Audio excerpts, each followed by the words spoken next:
There was a little bit of pressure. You know, doing the same lineup, you're kind of expected to perform the same way. So I'm not gonna lie and be like, oh, that was cool, that was a cucumber, just rolling up there. No, I was pretty nervous because I won't lie, like I like to win. We all like to win, but at the same time, like I said, in the year that has passed since then, I've gone through things that have shown me that in life, we as humans cannot control a lot of our lives. And the things that we can control, then I'll control it. But the things that I can't control, I just need to hope that the ducks align and I can do the same thing again. In terms of Sunday, my hurdle race, it's kind of funny because it was a very technically clean race. It was a very scrappy race.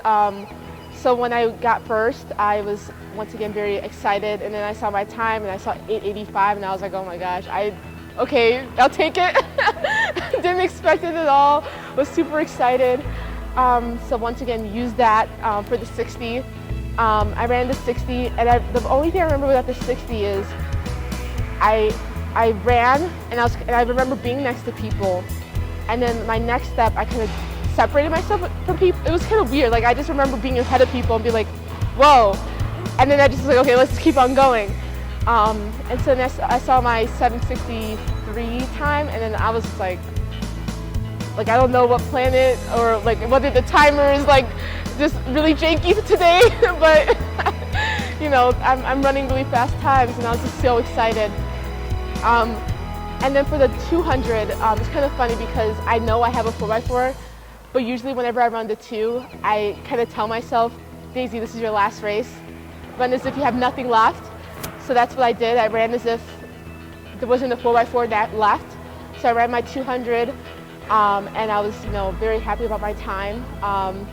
And then, there was the 4x4. And with the 4x4 for me, I just use it as kind of a test of what do I have left. Because, I feel like we have a really awesome and very special 4x4 this year, and also last year because it's the same girls.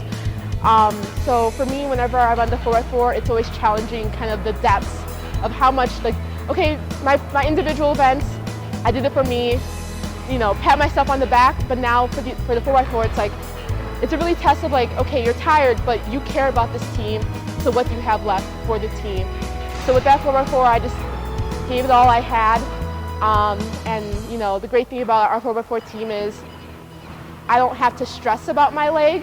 Like warranted, I do want to run well, but we have 3 other very talented, fast girls.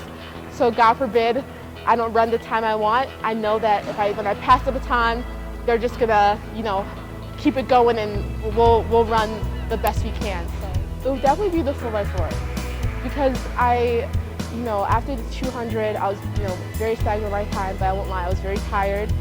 And I remember Coach Kelly coming up to me and be like, oh, can you do the 4x4? And I was like, oh yeah, I'll be fine. And, I wasn't really warming up. Pretty much I more was walking around the track and just making sure that my legs can still move.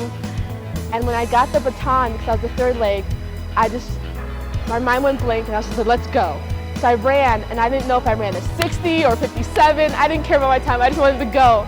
So I passed the baton to Emily, and I just remember, going into the infield and falling to my knees, and because of just pure exhaustion. And they had to help me. They had to help carry me up, to get out of the track. And at Warrenton, I felt really bad. But thinking back, I kind of am very grateful that I have a team that, whenever I'm weak, they kind of carry me up and help me, because I don't have to do it by myself. So I think that 4x4, this last weekend is something that I'm going to definitely remember. I think what really contributed to my success and my improvement since my freshman year was realizing that once you really buy into the team and buy into the trust, care, and compete, that's when you can really benefit from, the WashU family and really start improving.